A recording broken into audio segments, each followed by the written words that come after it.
Habit training is so exciting and very beneficial. There are a lot of habits. Some argue the order in which you're supposed to train habits, but I feel like however it applies to your family, just go with what feels right first. Habits are good and bad, and most habits are picked up naturally without someone even noticing.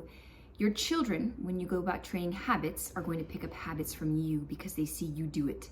If you ever notice your child has a bad habit of snatching toys from another child, do you ever walk past your kid and say, yoink, like, nope, can't have that? Or if they're a baby, you say, whoop, nope, can't have that. Obviously, if it's dangerous, you're gonna take it from them quickly. But typically, if my child has my hairbrush, they're 1 year old walking around, and I want my hairbrush back, I don't just yoink it. I say, may I have that please? And I wait for them to give it to me. I don't like the habit of snatching, and I see kids snatch all the time, and I don't want to implement that habit in my children. If I do it to them, they're going to do it to each other. Another habit I don't want them to pick up on is the habit of complaining, whining. I don't want to do that. We don't use that language in this house. We don't complain. Do all things without grumbling and complaining. It's biblical.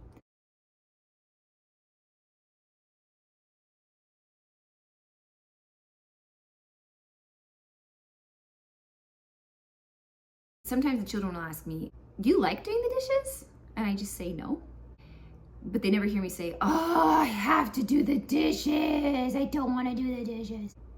You do things even if you don't like them, just to get them done so that you can live in a clean home. And there's just things that are picked up on as the culture of a family. Pay attention to your habits, the habits that you don't want your children to have, and work on your own habits if you know there are things about you that you don't want your children doing. Because the most natural thing about a home is the habit of a person, which comes about from habits that you likely don't even pay attention to. That's how they become so strongly ingrained in you because you don't even realize it's happening. Then there are deliberate habits that you can train intentionally, and you can even habit train yourself if you weren't raised with good habits. My husband spoke to me about a podcast he listened to a couple months ago about habits, not necessarily habits, it was about decision making and how in the first hour or two of your day, your mind can handle X amount of decisions, and then you kind of run out of gas in your brain, and you want to save that brain space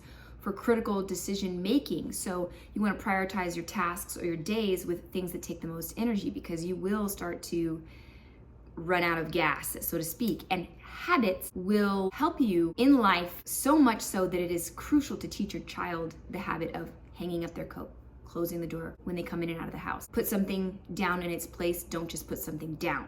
Put it down in its place. All right, I apologize if this transition is a little poorly done. I just had to go outside to help my kids through an issue, and now I don't remember where I left off. So I'm gonna try my best to make this a smooth transition. The goal is to create habits so that you leave your decision-making mind free to do other things. Like brushing our teeth. We can think about 1,000 other things while we brush our teeth. We have these habits ingrained in us that we don't even have to think about doing it because we've done it so many times, and that leaves our mind free to do other things. If you train your child in several beneficial habits, in their lifetime, they will have good habits of putting things away, of orderliness, attentiveness, kindness, selflessness, cleanliness, obedience. All of these things is just a habit. They don't even have to think twice about it, so that they can have their mind free to ruminate on what is true, what is lovely, all of the things that Philippians 4:8 tells us to think about.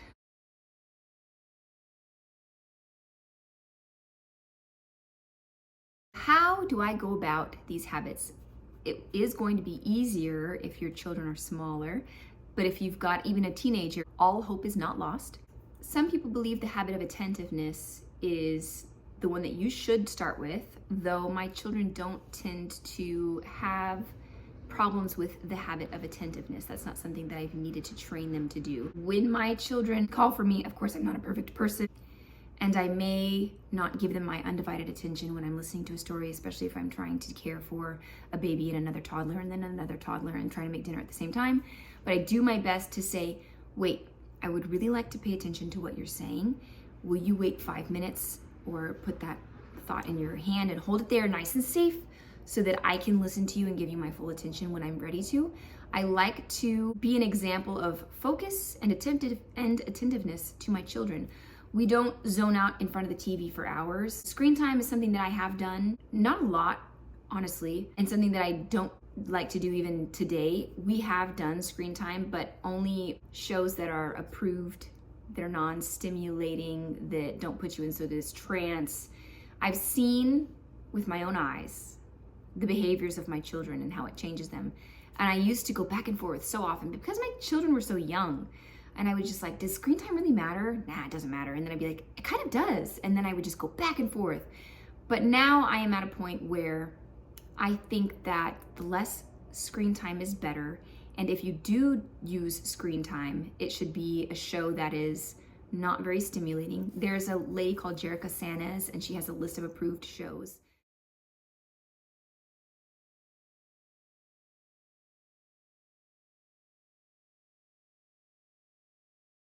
Like Stella and Sam on Prime Video. Trash Truck on Netflix. If You Give a Mouse a Cookie is on Prime Video. There are several out there that aren't overstimulating. And all of this has to do with dopamine in your mind and chasing the dopamine and needing stimulated in order to get things done. My kids have not, thankfully, been subject to too much of that. So when they need to focus their attention on something, it isn't difficult for them to do. It is not difficult for them to do a boring task because they are not stimulated by all of these things. I think children are constantly entertained and they're used to having things just from the time we're little. We put a mobile in front of the baby's face so they have something to look at. Where an 8-month-old is perfectly fine laying on the floor just looking at the shadows in the room. We have programmed ourselves to need so much in that we've sort of taken away the beauty of stillness and presence and being present.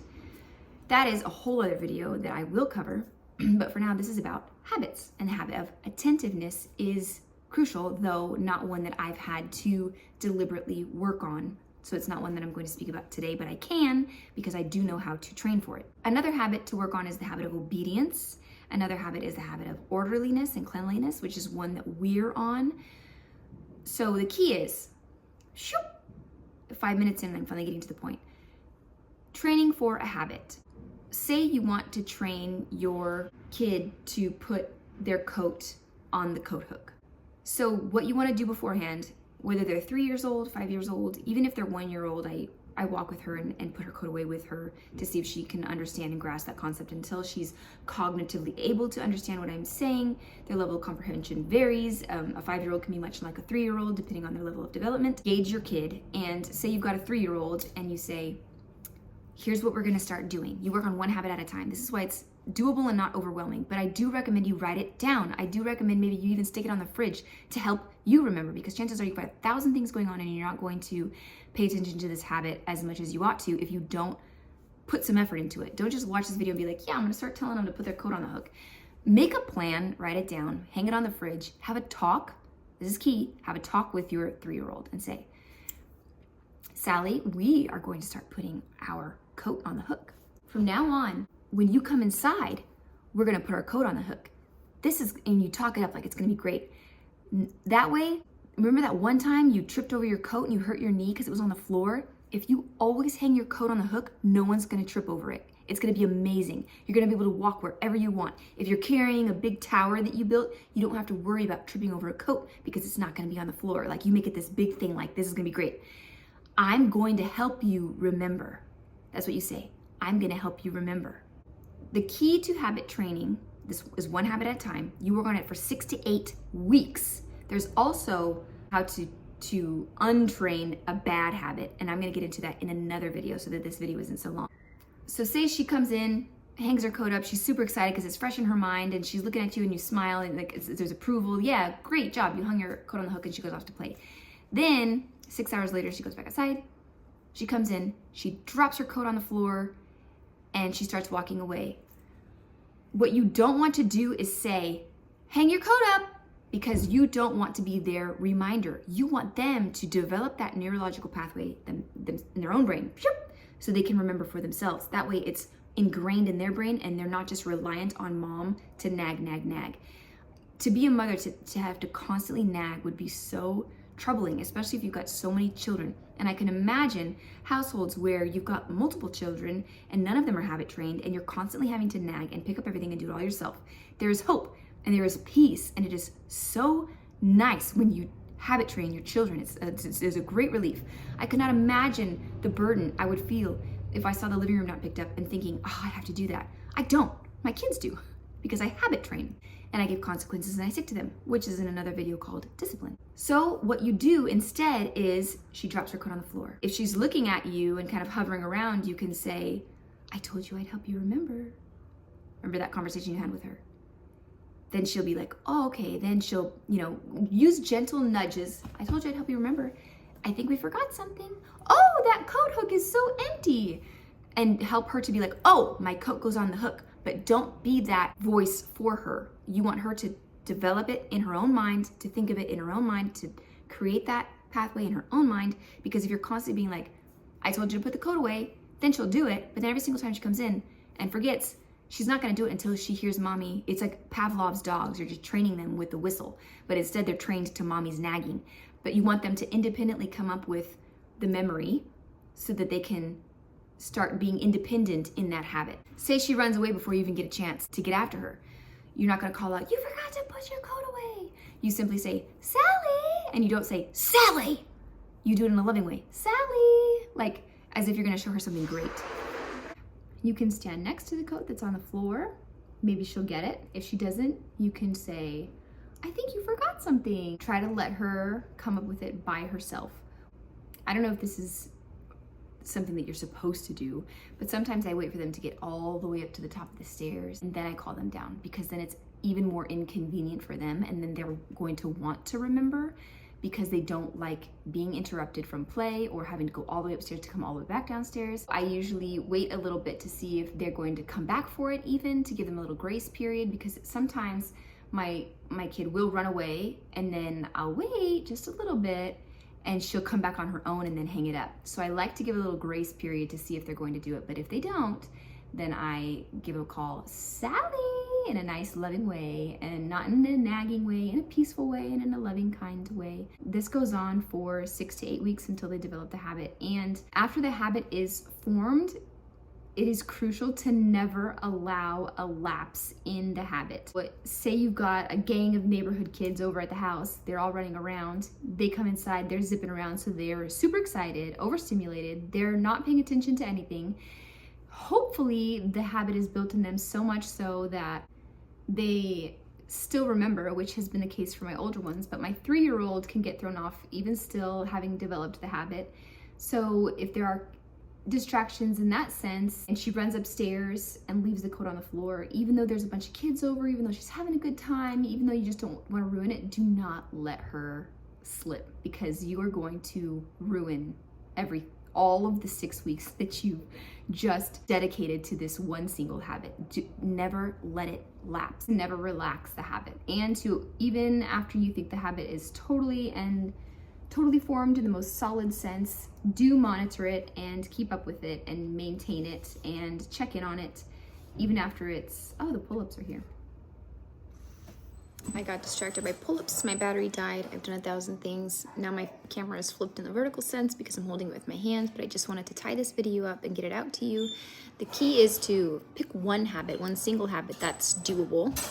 Focus on it for 6 to 8 weeks. Never relax on that habit once it's established. Check on it every once in a while and monitor it to make sure it didn't start slipping again. Never nag about it or mention it to them several times, because then your nagging is going to be their prompt instead of them developing the habit in their mind to do it themselves. And it may seem pretty intense for 6 to 8 weeks. It's going to take a lot of effort from you. I know what it's like to be in the kitchen cooking dinner when you have a lot of other kids that are very small distracting you from all of these things, and it's like, how am I supposed to keep up with this habit? But it is worth your time as best you can, because it is a lifetime of peace.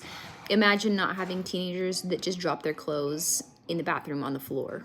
Imagine having kids that put things back exactly where they came from. That is going to create so much peace in your home and for the rest of their lives and for their spouses, because they will have good habits ingrained in them. And it's worth every single bit of your 6 to 8 weeks per habit. See you in the next video. Bye!